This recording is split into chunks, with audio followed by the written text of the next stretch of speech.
শঙ্করপুর মৎস্যবন্দর থেকে প্রায় ৩ কিলোমিটার এলাকা সমুদ্রের ভাঙনে ভয়াবহ আকার ধারণ করেছে। ইতিমধ্যেই প্রায় ১ কিলোমিটার ভাঙনে ঝাউ জঙ্গল সহ বালিয়াড়ির বাঁধ ক্ষতিগ্রস্ত হয়েছে। ইতিপূর্বে উপকূলে থাকা দোকানপাট, ছোট ছোট ঘরবাড়ি, মৎস্যজীবীদের বাসস্থান সমুদ্রের গর্ভে তলিয়ে গেছে।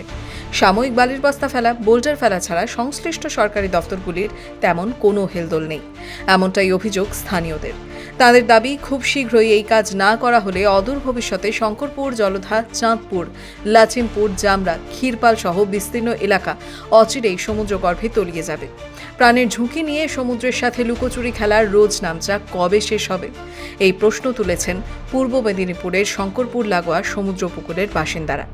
এখানে কোনো জল যে সমুদ্রের যে উচ্ছ্বাসের জলটা যে তার প্রতিরোধ করার মতন সেরকম কোনো কংক্রিট বাঁধ নেই, যার জন্য যখনই সমুদ্রের কোনো উত্তাল পরিবেশ হয় তখন লক্ষাধিক লোকের এখানে জীবনহানির সমস্যা থাকে। দীর্ঘদিন আমরা সরকারের কাছে আবেদন করেছি, দীর্ঘদিন আমরা প্রতিবাদ করেছি, আন্দোলন করেছি, কিন্তু কোনোভাবে এটার কোনো সুরাহা হয় না।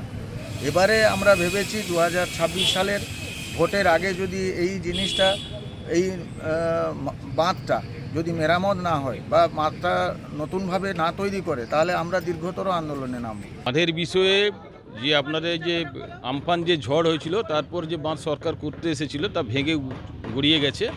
এখন এই মুহূর্তে বাঁধের যে অবস্থা, যদি সরকার পক্ষের কাছে আমাদের আবেদন যদি না করা হয়, তাহলে এখানে প্রায় আমার শঙ্করপুর শুধু মৎস্যবন্দর না, আমার তালগাছাড়ি 2 কোস্টাল বেল্ট ধরে জলধা থেকে চাঁদপুর, লছিমপুর, জামড়া, শঙ্করপুর, ক্ষীরপাল পুরো অঞ্চল ভেসে যাওয়ার মতন পরিস্থিতি তৈরি হয়ে গেছে। ইমিডিয়েট আমরা আবেদন যাতে বাঁধের বিষয়টা করে সরকার কর্তৃপক্ষের কাছে আবেদন করছি। প্রাক্তন বিধায়ক তথা শঙ্করপুর ফিশারম্যান অ্যাসোসিয়েশনের সম্পাদক স্বদেশ নায়ক মনে করেন, দীঘা মোহনার পূর্ব দিকে কংক্রিটের গ্রোয়িং বাঁধ করলে সমস্যার কিছুটা সমাধান হতে পারে। শঙ্করপুর বন্দর সাথে আর 50 মিটার ডিস্টেন্স আছে সমুদ্রের সাথে মিশে যাওয়া। এটা বহুবার আন্দোলন, বহুবার বলা হয়েছে, তা সত্ত্বেও এখনো কোনো প্রকারে কোনো কাজ হয়নি। গত ইয়াস জোরে সমস্ত এখান থাকতে টোটালটাকে একটা প্রাথমিক কাজ হচ্ছিল, যেটা গার্ডওয়াল তৈরি করা হচ্ছিল এবং পরে এটা ব্ল্যাক স্টোন দিয়ে কাজ করার কথা ছিল 3 কিলোমিটার, এখন অবধি হয়নি। বহুবার বহু আন্দোলন, বহু কিছু বলা হয়েছে। তো এখানে আমরা এর কয়েকদিন আগে একটা বিক্ষোভ করেছিলাম, তার ভিতর থাকতে একটা কথা বলা হয়েছিল আমাদের যে এখানে 4 কিলোমিটার আবার ব্ল্যাক স্টোন দিয়ে বাঁধ তৈরি হবে।